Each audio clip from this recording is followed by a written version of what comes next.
So,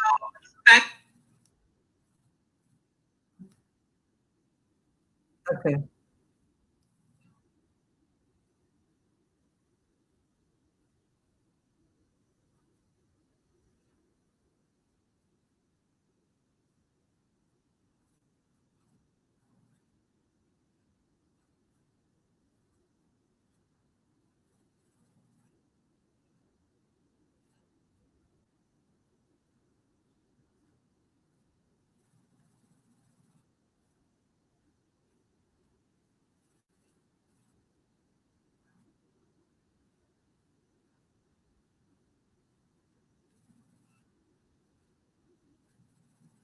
Okay, so I should continue?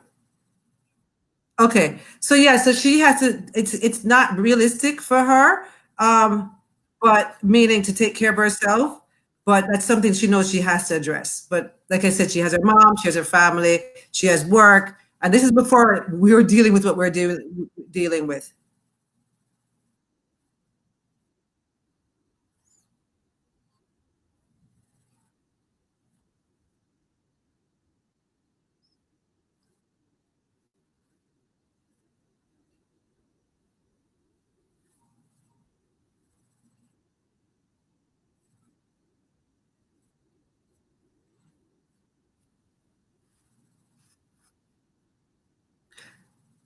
So you, sorry, repeat the question.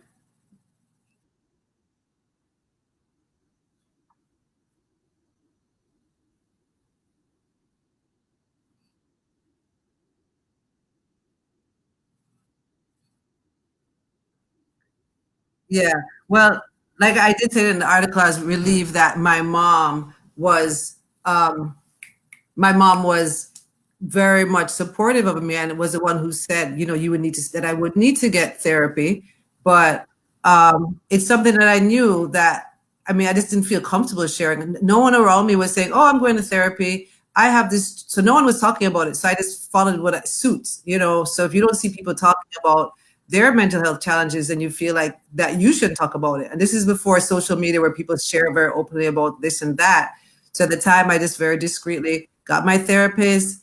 I would leave work and, hey, where are you going? I'm like, I'll be right back, have a meeting or just whatever. I have an errand. Usually I'd say I have an errand to run and I'll be back in an hour and a half. And I did that for years and years and years and never felt comfortable to say what I was really doing. But it was important for me to get help, but never felt that that it was something that would be acceptable. So I didn't share. Which is understandable when you're in an environment like ours. Can you all tell me if you're hearing my microphone now? I'm seeing that there are some mic issues that I was having when I just came back on. But yeah, thank you for sharing that personal perspective. In my issues, I've never felt any kind of way about sharing, but everybody goes through their own journey of, you know, how they're going to be received, especially when you're younger versus when you're older and more set in your ways and established in your own mind and so forth. There's one more thing I want to talk to you about before Dr. Joan comes on, and I see her standing by. But I'm not sure if her feed, David, I'm going to ask you to just check with her, make sure her feed is working correctly, or she might need to come back in. G, I just, okay, here you are. Okay. Yes. And I wanted to just ask you, because there was one more aspect to this story that I thought was very interesting before Dr. Joan comes on. You talked to a holy person, a religious person, about Holy person. yes, a father, a man of the cloth, right? About the role of religion in Caribbean mental health things. Because you said at the beginning, Shelley talked to you, one of the people you wrote about, talked to you about, you know, people telling her she must just pray and God will fix whatever the problem is. I'm a strong believer that God created, you know, prescription drugs. God created therapists, and God gives you tools to deal with these things. But what did the holy man that you spoke to? Well, it's funny because when I got the reverend's name, and that was a contact I didn't get from you, I assumed that he would be like, well, we want people to pray through this, or I kind of had these assumptions of that it wouldn't be supportive of the mental health, like community and therapists and so on. But ironically, he was like, he went to study. He's like, I wanted to be able to help my chapel or his congregation and be more informed and inform his congregation. That was Reverend Hazel. So I really appreciated his perspective in saying he's feeling like, yeah, he does want people to pray and follow their religion, but in addition to that, that they need more. If they need medication, it's medication. If they need counseling, it's counseling, so that was a really pleasant surprise. I'm not sure how much of a reflection that is of the broader Christian community, but just the luck of the draw, he was like, he actually went to study it, and that's what he uses that in his ministry. Right, right. And the final thing I'm going to ask you, because Dr. Joan is on standby, it's 8 o'clock now, but you spoke to one person who actually had a mental illness. It wasn't just about their mental health and maintaining themselves after a time of, intermittent crisis or what have you. He actually had a mental illness. What was his experience like? His experience was, I felt a lot of anguish speaking to him because I knew him growing up in Jamaica, going to the best of schools and everything. And he said pretty much since he was in his young 20s, he's been battling bipolar depression for probably 20 years. So he's faced challenges with not being able to be employable. He said he hasn't kept a job over a year. He hasn't been able to live on his own. He still lives with his mom. He was living with his parents and his dad passed. So he's not an independent adult, but he talked a lot about having a lot of support, which was really great to hear. And a lot of acceptance that I think he wouldn't have had maybe 20 years ago, but in recent times, we are seeing that the conversation is changing in the community, and how we talk about it and how we treat it is changing. So that was good, but it was hard to hear his story, but I was really glad that he reached out. I had shared on Facebook that I needed to hear from people, and he was happy to share. He did want to be anonymous, but he was sharing very openly, which I really appreciated. And I also wanted to add that for me to share my own personal challenges was something very different for me, because I was very private about it for many years. Even when I was posting it on Facebook, I was like, wow, there are people who are going to read what I said in the first paragraph who know me well. And was like, I didn't know that G had this. I didn't know that, and when I first struggled with panic attacks, I didn't even know anybody else had it. I never heard anybody else say, hey, I have panic attacks. So I kind of thought I was alone. This is something that I was going through. And it wasn't like depression or anxiety that you hear about all the time. So I just felt very isolated, but it was a relief to share. And a lot of people, I got great feedback from people, and a lot of people are going through things, Right. So yeah. Right. Yeah, especially now in the time of coronavirus. So I'm going to thank you. Oh my gosh, all of us going through it. Yeah, so I'm going to thank you so very much for being on with me this evening, for sharing all of that great information. I will figure out how we can kind of splice the two lives together. We lost one, so hopefully we can get that done. But G, thank you so much for being on with us. Take care. Alrighty, have a good night. Have a good night. So everybody, we have coming into the conversation right now, Dr. Joan Muir. This is her second time on Island Origins Live. She was on with us a few years ago, and by the order of the show that I had intended initially, I would have had my kind of pre-recorded segment fall here. I wanted to share, after sharing my own personal story of challenges with mental health issues, not mental illness, but mental health issues. I shared my challenges with a friend of mine, and she said to me, in me saying that I am having these challenges and need some help, and I've sought some therapy and what have you, I'm trying to take care of myself. Her response to me was, you don't need a therapist, you need a dog. Get a dog. And I know she didn't mean anything bad or negative by it. I think she was trying to be supportive in the best way that she knew how, and she knows that within our community there are some stigmas attached and what have you. But I don't think that was the best help, and I don't think that if you're not qualified in a certain way that you should be offering. So we, of course, reached out to somebody who is qualified to share the kind of knowledge and information that we really need to know. Dr. Joan Muir, you're standing by. Dr. Joan, can you hear me? Dr. Joan, can you hear me? Dr. Joan. I don't think Dr. Joan is hearing me. Dr. Joan, can you hear me? Dr. Joan, I need for you to say something, please. Looks like we're having some technical difficulties. Dr. Joan, maybe you need to turn up your volume. Dr. Joan, can you turn up your volume a little bit? David, I don't know if you can help out Dr. Joan for me. I'm seeing her, but I'm not hearing her. So let me just hang on. Dr. Joan, anytime you can hear me, just go ahead and let me know. One of the things that I definitely want to talk to Dr. Joan about when she is able to hear me is this idea of the difference between mental health and mental illness. Are you hearing me now, Dr. Joan? Still not hearing? David, I don't know if you can check on that for me. So mental health is something that all of us are definitely going to have to deal with at some point in our lives. Mental health is you being overtired or overstressed at work. Mental health is you having a new baby that you have to deal with at home, or you having an elderly relative that you have to take care of. All right, that's David calling Dr. Joan.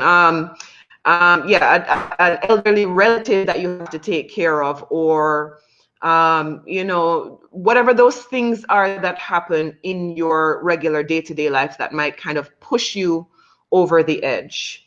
And you might take a weekend to go on vacation. You might take a moment to go to the spa and relax yourself. You might, you might take that 2-week vacation for the year with your family. All of that is part of you taking care of your own personal mental health. And mental illness, on the other hand, is when you start to talk about things like bipolar depression or schizophrenia, or those things that are more chemically imbalanced in the mind. And that's some of the stuff that I would love for Dr. Joan to talk about a little bit more with us. I'm not sure if she is now ready. Can you hear me now, Dr. Joan? Dr. Joan, are you ready? Can you hear me now? Dr. Joan, are you able to hear me now?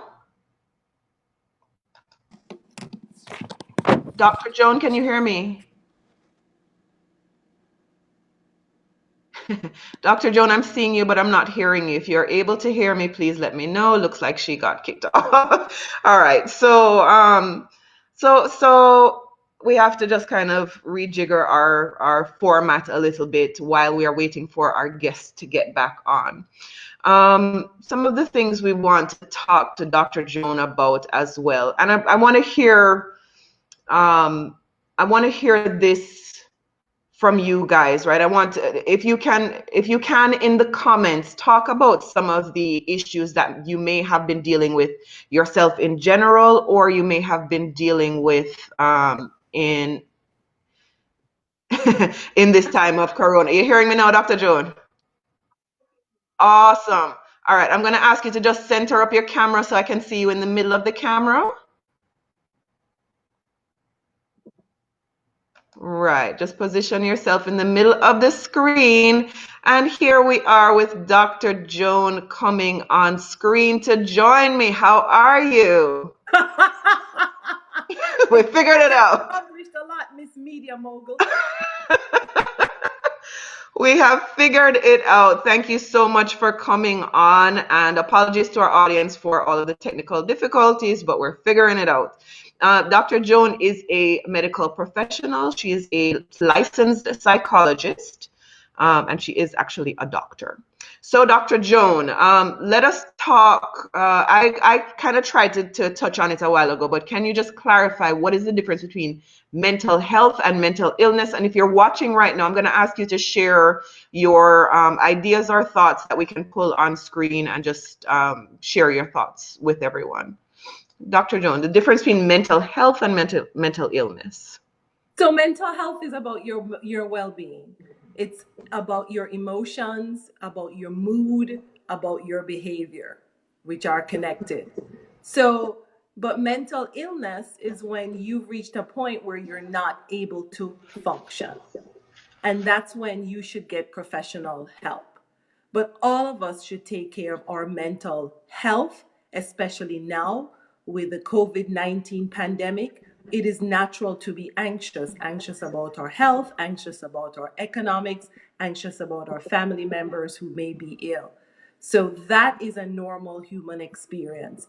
But when you're mentally ill, it means some part of your functioning, your day to day functioning, is not going well. And that could mean your sleep, your concentration, your mood, your ability to get up to go to work, your ability to go out and do things that you need to do. When those are impacted, you really should consider that you may be suffering from a mental illness.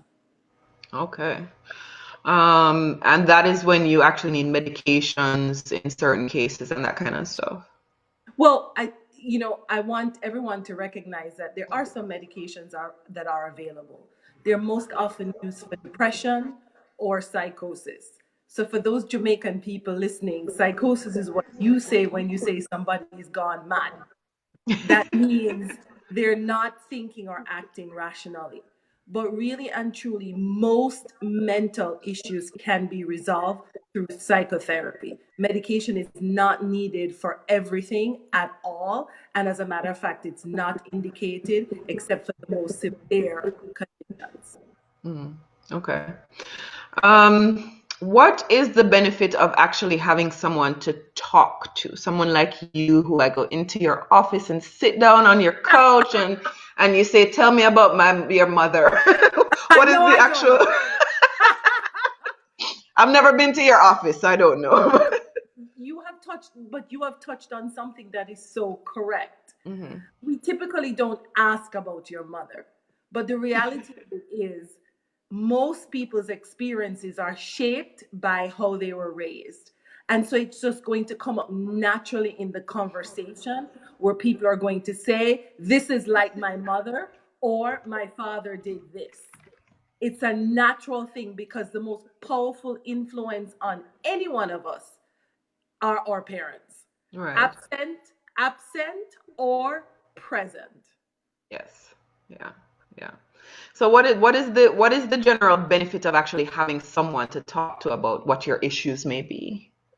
So there's a big benefit. So many of us have challenges, and you can get overwhelmed at any point in your life. So right now, like I said, COVID-19 is a great conversation because lots of people are overwhelmed. So you might go talk to a friend, you might go talk to a more senior colleague or someone you respect just about what's happening. But when you have something more serious, something that a friend cannot support you on, a family member cannot give you comfort, it is good to talk to a professional. Why? Because we are trained to look beyond what you are saying. In your mind, you may have come in with X, but we can see Y and Z behind what you are saying and help you to overcome. We're objective, meaning we're not advice givers. I know that as a psychologist I was not trained to give advice. What I was trained to do is to help people to analyze what's going on in their life